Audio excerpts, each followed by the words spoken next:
Alrighty, welcome back to Cooking with Wild Edibles. This time it's the fall edition. My name's Olivia Canada with Cincinnati Parks.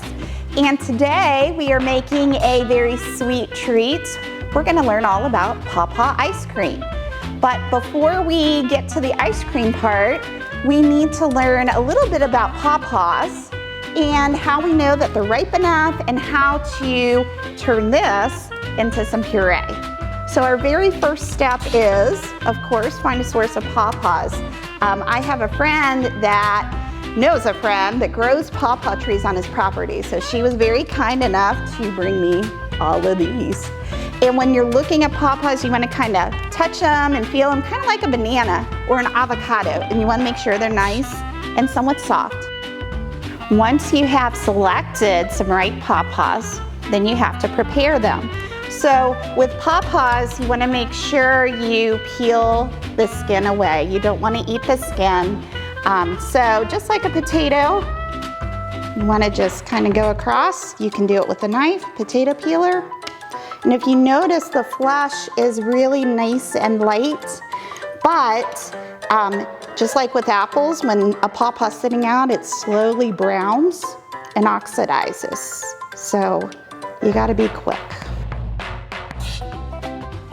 The downside with pawpaws is they're full of lots and lots of seeds.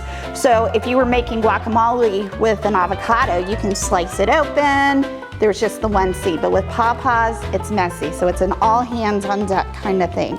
So when you're cutting, you want to try your best to get the flesh off. And we're going to be using a contraption called a food mill. So we'll be adding this as we're cutting up our pawpaw.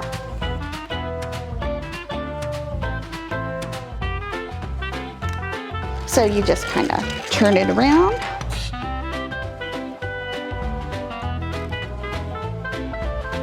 So now that we've made all that pawpaw puree, now it's what do we do with it? So today we're gonna make some pawpaw ice cream. If pawpaws are only good for a few days as far as shelf life, so if you do get a bunch like we do in this bowl, you'll want to go ahead and process them, turn them into a puree, and then you can freeze it up to a year. So you can enjoy ice cream all year round. So what we have is 2 cups of puree, and then we're gonna add 1 cup of sugar. So we have it pre-measured in the bowl, and we're gonna mix it up into our puree first. I know pawpaw's already pretty sweet, but once it gets diluted with the half and half, you need to add that little bit of sugar. So we're just gonna kind of stir it around, whisk it up.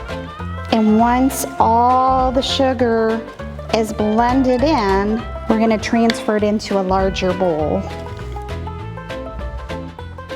So we're gonna go ahead and put our sugar and pawpaw puree into a larger bowl.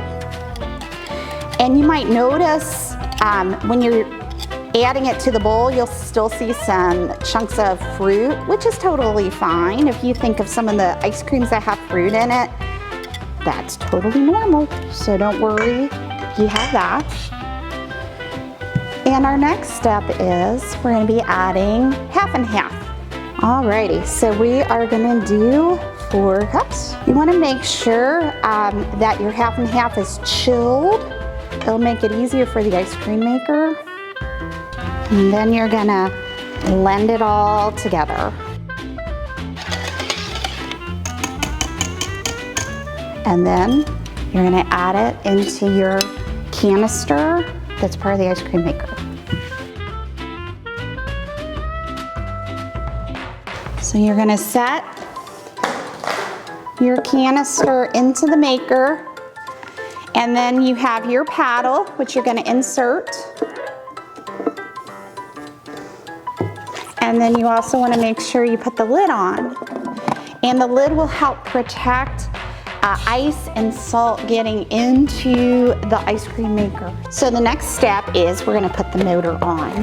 And this does not have an on-off switch, so you just plug it in and let it roll. So It takes about 30 minutes for the ice cream to get to the consistency of a thick milkshake. It's not gonna be nice and hard and scoopable, but once it gets to that point, you can put it in any freezer container to kind of finish up.